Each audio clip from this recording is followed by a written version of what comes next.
आज जिस टॉपिक के बारे में हम बात करेंगे वो है बिजनेस स्टैटिस्टिक्स। मतलब बिजनेस स्टैटिस्टिक्स को हम एक्सप्लेन करेंगे कि वो क्या होती है। तो आइए आज के लर्निंग ऑब्जेक्टिव्स में चलते हैं। तो सबसे पहले हम ये देखेंगे कि स्टैटिस्टिक्स का जो वर्ड है उसके मीनिंग क्या है, मतलब इसको किस तरीके से हम एक्सप्लेन कर सकते हैं, क्या मतलब होता है इसका। उसके बाद स्टैटिस्टिक्स के हम काइंड देखेंगे और फिर ये देखेंगे कि बिजनेस के अंदर स्टैटिस्टिक्स को किस तरीके से इस्तेमाल किया जाता है। तो सबसे पहले स्टैटिस्टिक्स की डेफिनेशन देखी जाएगी। तो स्टैटिस्टिक्स को वैसे 3 तरीकों से एक्सप्लेन किया जा सकता है, लेकिन जो बेसिक 2 तरीके हैं वो आपके सामने एक्सप्लेन किए जा रहे हैं, क्योंकि तीसरा तरीका जो है वो आगे वाले स्टेप्स में देखा जा सकता है, अभी नहीं देखा जा सकता।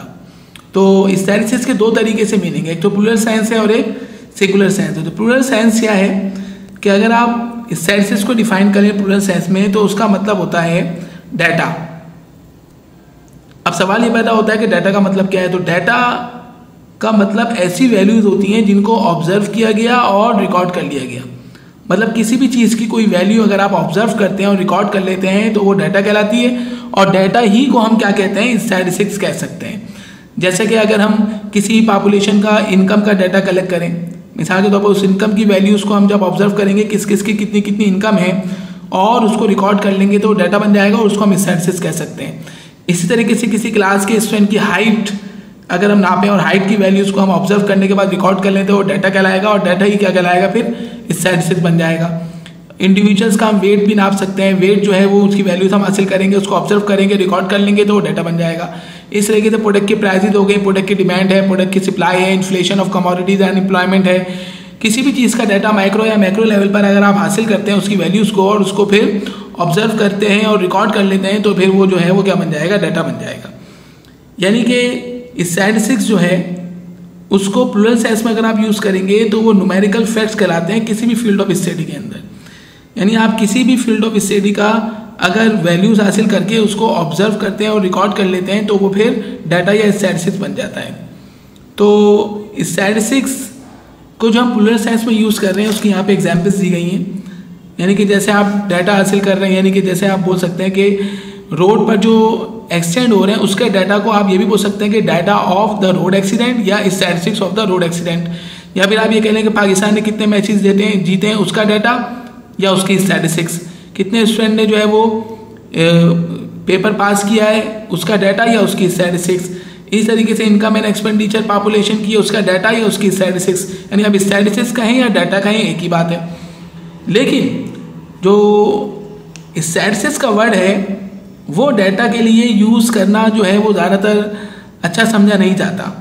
इसी वजह से लोग डाटा का ही वर्ड जो है वो ऑब्जर्व एंड रिकॉर्डेड वैल्यूज़ के लिए यूज़ करते हैं। हालांकि वो स्टैटिस्टिक्स के वर्ड को भी यूज़ कर सकते हैं, लेकिन ज़्यादातर डाटा के वर्ड को यूज़ किया जाता है। तो हम भी जब स्टैटिस्टिक्स का सब्जेक्ट पढ़ेंगे तो हम डाटा के वर्ड को ही ऑब्जर्व एंड रिकॉर्डेड वैल्यू के लिए यूज़ करेंगे और स्टैटिस्टिक्स के वर्ड को प्लूरल सेंस में यूज़ नहीं करेंगे।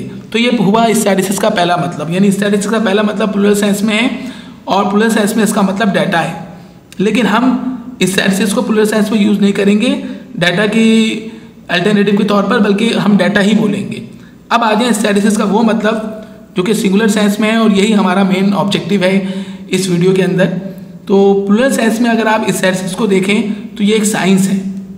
अब सवाल ये पैदा होता है कौन सी साइंस है, तो किस किस्म की साइंस है, इसके लिए यहाँ पर आपके सामने इसकी डेफिनेशन आ रही है।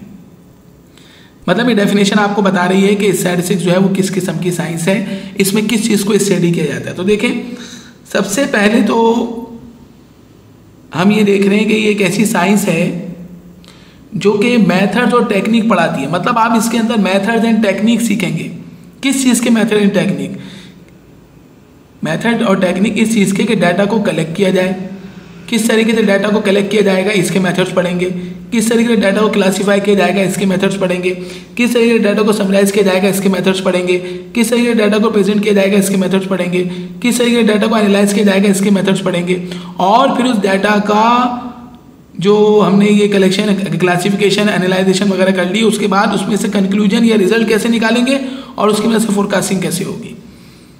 यानी कि ये तमाम जो स्टेप्स हैं ये तमाम स्टेप्स में काउंट होंगे। ये जो हमने यहाँ से लेकर यहाँ तक आपको शो किए हैं ये सब इस पे काउंट होंगे। यानी सबसे पहले डाटा कलेक्ट किया जाएगा, फिर उसकी क्लासिफिकेशन होगी, फिर समराइजेशन होगी, फिर प्रेजेंटेशन होगी, फिर एनालिसिस होगी, फिर कंक्लूजन ड्रॉ करेंगे और फिर उसकी फोरकास्टिंग या इन्फ्लुएंसेस उस डाटा की मदद से किए जाएंगे। तो स्टैटिस्टिक्स में इन तमाम चीज़ों के अलग अलग चैप्टर्स बना दिए गए हैं, यानी आपको स्टैटिस्टिक्स में डाटा को कलेक्ट करने के ही मेथड्स अलग पढ़ाए जाएंगे, डाटा को क्लासीफाई करने के ही मेथड्स पढ़ाए जाएंगे, समराइज करने के मेथड्स पढ़ाए जाएंगे, प्रेजेंट करने के भी, एनालाइज करने के भी मेथड पढ़ाए जाएंगे, कंक्लूजन निकालने के मेथड भी पढ़ाए जाएंगे, फोरकास्टिंग और इन्फ्लुएंसेस यानी एस्टिमेशन के मेथड भी पढ़ाए जाएंगे। अब कलेक्शन डाटा की कलेक्शन का मतलब क्या है, डाटा हासिल किया जा रहा है। क्लासिफिकेशन मतलब डिफरेंट टाइप के डाटा को अलग अलग कर लेंगे।